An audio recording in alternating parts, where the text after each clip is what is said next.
Conference this week is a continuation of our New Year's celebration and preparing all of you for 2018. So we're really making a full circle and coming back to our studies of the compass.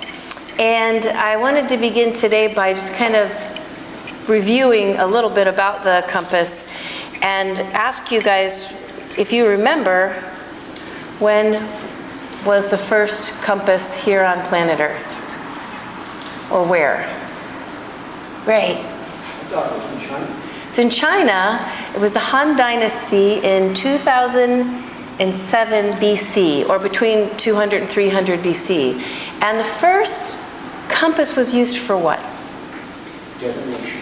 Divination. So basically, divinations is about navigating your path, your emotions, your spiritual life. Divinations are used for that, like runes and tarot cards and things of the sort. So the first compass, very interesting to me, was used for divinations to navigate here.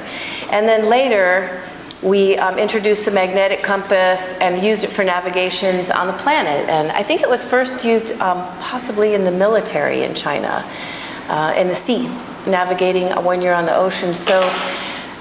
So for us, we did last year, and I'm bringing it into this year as well, that we use the compass. We have had this on the altar all year.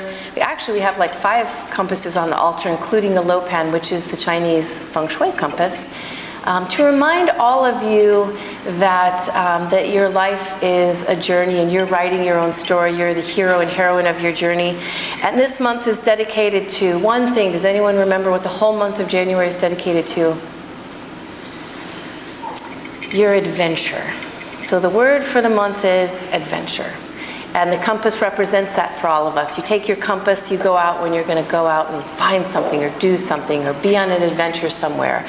So one of the first, there are 2 ways that we use a compass that are significant to our teaching for you guys preparing for 2018. And the first one is what? What do we use a compass for? To locate yourself. So if I'm somewhere and I'm a little bit lost or I don't know quite where I am, we use a compass to locate yourself. So we used this term a lot last year. We used this phrase to say that we need to locate ourselves, you know. And so I talked about sometimes we need to locate ourselves when we're going through a really hard time in our life. We feel like we're in this thick forest and we really can't see our way out of it. And that's when we need to stop what we're doing on our path, on our journey, and quiet ourselves and find our North Star and go inward and locate where we are in order to move forward. So what's the second reason we use a compass then? Do these together. To locate where we're going.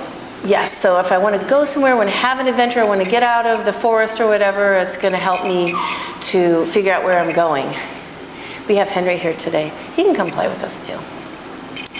And so I want to come back to locating yourself. So we're just on the edge, all of us, of a new year. 2018, we've just started, and I feel like it's a new chapter for all of us as we look forward to. One of the most important things I always teach is the importance of reflection, the importance of svadhyaya, self-study, the importance of stopping on our treadmill, our autopilot, our busy lives, where our routines and everything, and just stop long enough to quiet ourselves, locate where we are, in order to kind of have a sense of where we've been, what brought us to where we are maybe, and also that intention helps us figure out where we want to go. So I want you guys to spend some time this week, and I want you to locate yourself. I'm Diana. I'm 53 years old. I've had this beautiful Shala for almost 14 years. I wake up every morning wanting to inspire you guys. I love dogs. I love little Henry. So I'm defining, I'm locating myself in that whole story. I'm telling my story right now. It's a different story than I would have told you 5 years ago. It's a different story than I would have even told you a year ago. But I have to locate myself right now in my life and figure out who I am. So I ask all of you, in locating yourself, to do something like writing your biography. You know, if I were to say to all of you, you're all going to be employed at the Shala this year, and I want your biography on our website. Give it to me next week. So all of you would sit down and say, I'm Pam, I'm an attorney, I live in South Laguna, have beautiful teenagers, I have these great dogs, and then she would start to tell her story. And when we do that, we start to really sit with our story. And it is that question like, who am I? What am I doing? What's important to me in my life right now? So I want all of you to, either in your mind or on paper, write your biography this week. And that's going to be how you're going to locate yourself, your compass. And from that place, you know, last week we did the 4 directions and looked at how we could use the north, south, the east, and the west to set intentions and goals for ourselves this year for 2018. So I'm going to add to that and say, where do you want to go this year? What adventure do you want to bring into your life this year? What do you want to do? Where are you going to head?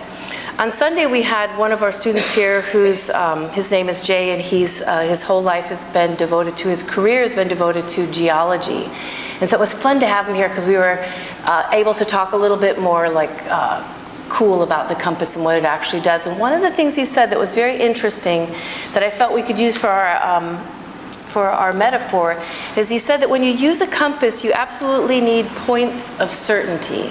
Do you guys remember that? So in the world of using a compass, what is a point of certainty? So simple. What is it? I've got my compass, I'm in the forest, and I want to go on an adventure that's maybe over there in the mountains. What's my point of certainty? It can be the North Star. It can be the, if it's dark out, what else could it be?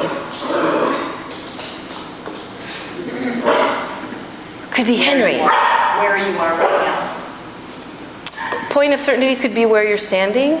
A point of certainty could be the stream that's next to you, the mountain. It's something that you are certain that mountain is there. Okay. That North Star is there. And I use those things, and I use the stream and I use the mountain in order to locate myself and to figure out those points.